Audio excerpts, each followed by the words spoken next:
الحمدللہ رب العالمین والصلاة والسلام علی رسولہ الکریم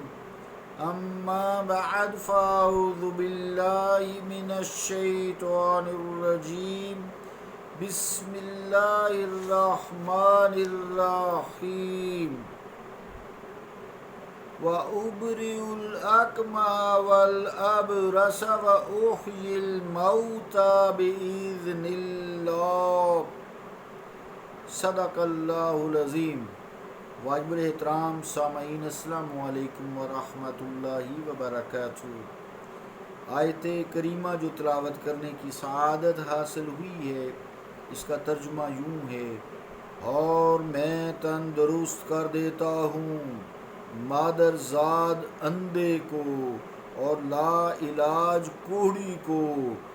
اور میں زندہ کرتا ہوں مردے کو اللہ کے حکم سے۔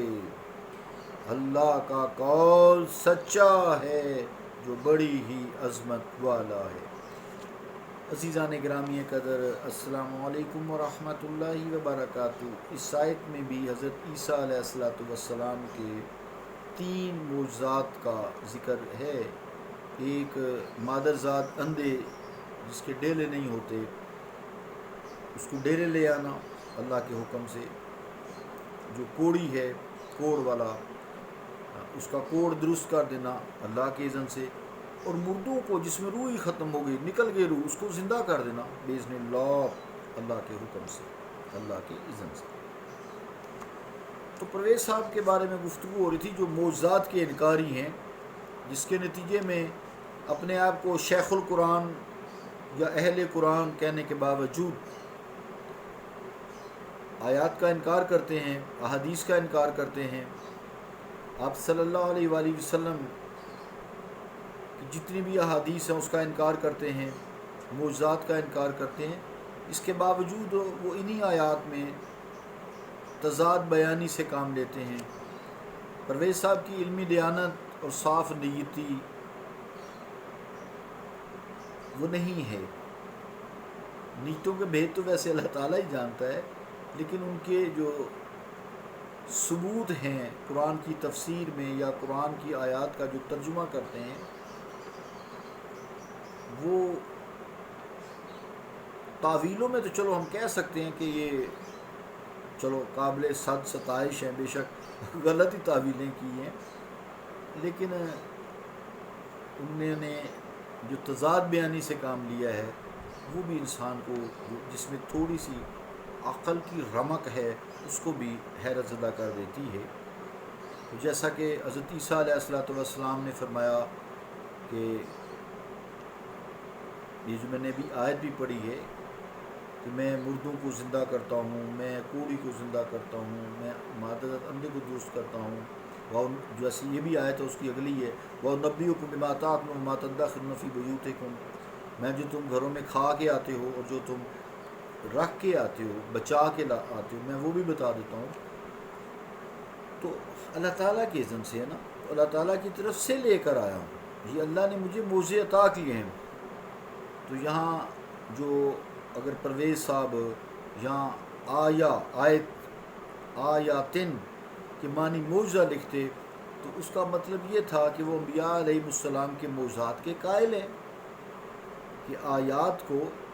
وہ معجزہ لکھ رہے ہیں، آیات نشانی لاتے ہیں، نشانی معجزہ ہی ہوتی ہے نا۔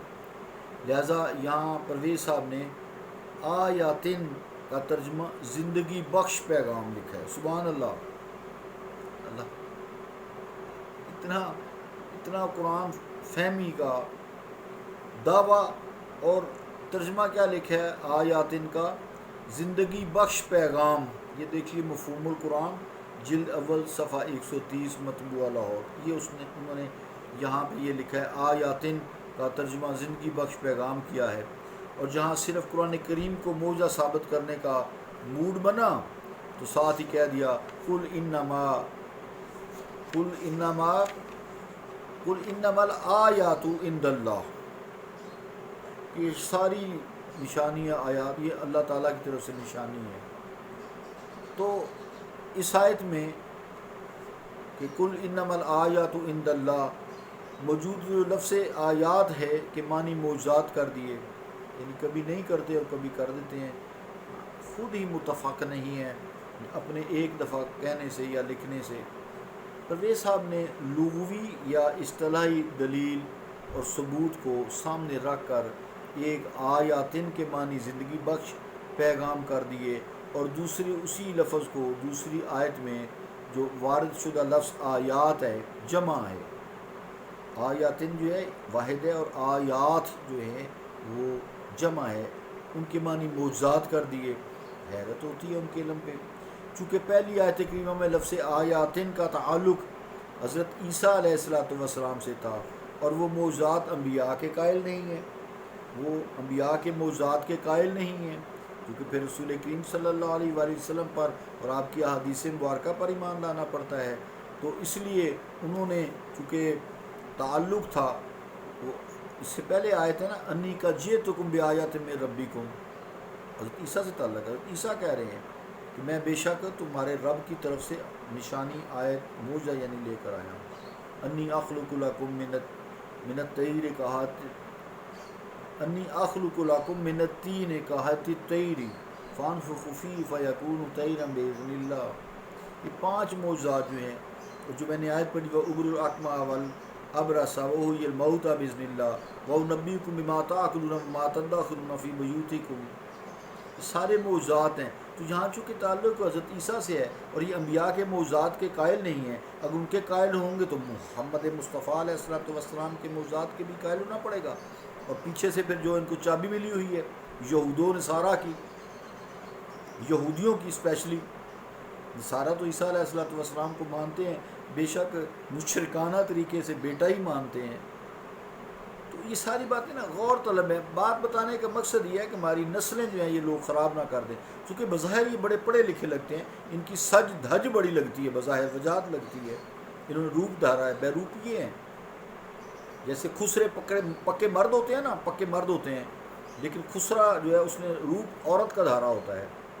تاکہ مرد پیسے دیں، اور عورتیں بھی بے علمی میں ان سے ہاتھ بھی ملاتی رہتی، پکے مرد ان کی پیچھے اولادیں بھی ہوتی ہیں۔ میں چونکہ ڈاکٹر ہوں نا تو میرے پاس ایسے کیس آتے رہتے ہیں، ان کی اولادیں بھی آتی رہتی ہیں، یہ تو خسرا پنت ان کا پروفیشن ہے، انہوں نے پروفیشن اللہ کے رسول نے سے لعنت کی ہوئی ہے، اپنی اس طرح کی جو اصل حیثیت اس کو ڈھانپ دینا۔ پر بات کی دوسری طرف نہ نکل جائے، تو یہاں چونکہ آیاتن کا تعلق حضرت عیسیٰ علیہ السلام سے تھا،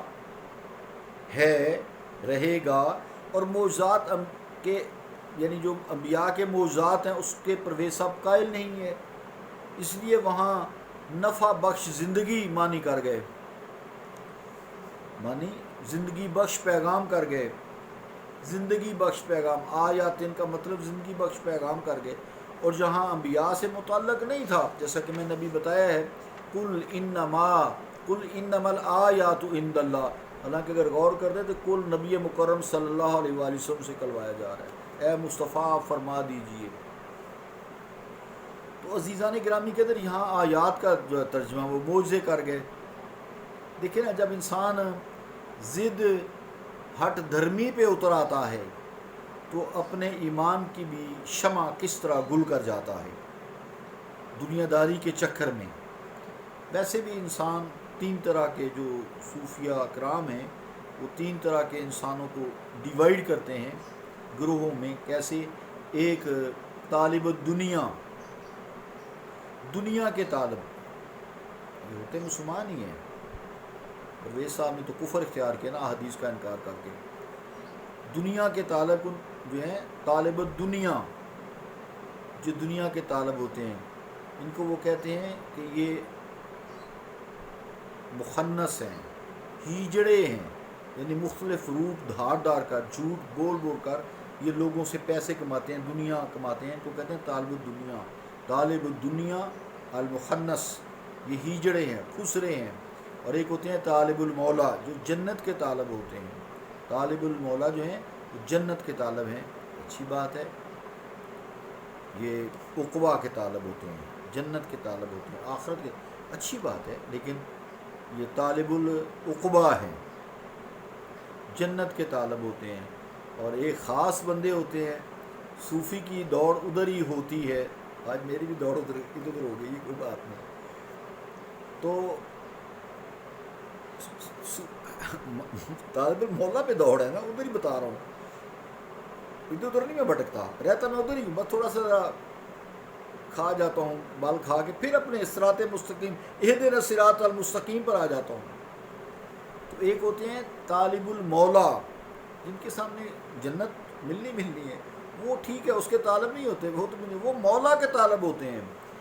انہی کے بارے میں اب وقت چونکہ ہو گیا، اللہ تعالیٰ نے قرآن مجید میں فرمایا ہے وجوہ یومئذ ناظرہ، اس دن کچھ چہرے تر و تازہ ہوں گے، الی ربیہا ناظرہ، اللہ کا وہ دیدار کر رہے ہوں گے، اللہ کی طرف دیکھ رہے ہوں گے، اللہ ان کو زیارت کرائے گا، ان کو جنت میں وہ روئیں گے، حدیثوں میں آتے روئیں گے جنت میں بھی، جنت کھاؤ میوے، اپنا جنت کو انجوائے کرو. کہیں گے نہیں ہم نے تو اس لیے یا رب العالمین یہ تیری طرف دوڑ نہیں لگائی تھی، اس لیے تو نہیں لگائی تھی، ہم نے یہ عبادات یا تیرا کہنا تو اس تیرے سامنے ہر حکم کے سامنے سر تو نہیں چکا، تیرے رسولوں کی غلامی اس لیے تو نہیں کی تھی، پھر کیوں پھر روتے ہو کیوں؟ ان کا جی یا اللہ زیارت کرا. اس وقت اللہ تعالیٰ کہے گا اے میرے فرشتوں، آج اس بندے اور میرے درمیان جتنے حائل پردے ہیں سارے اٹھا دو، الا ربیہا ناظرہ، وہ اپنے رب کی طرف قرآن مجید کہہ رہے ہیں زیارت کر رہے ہوں گے، دیکھ رہے ہوں گے. اس وقت پھر یہ آیت آتی ہے وَسَقَاهُمْ رَبُّهُمْ شَرَابًا طَهُورًا، اس وقت اللہ تعالیٰ انہیں پاکیزہ مشروب اپنے دست قدرت سے پلائے گا. عزیزان گرامی، قدر وقت بہت ہوا، معافی چاہتا ہوں. صلی اللہ تعالیٰ علی رسول خیر خلقہ محمد وعلی آلہ وصحبہ اجمعین برحمتک یا ارحم الراحمین.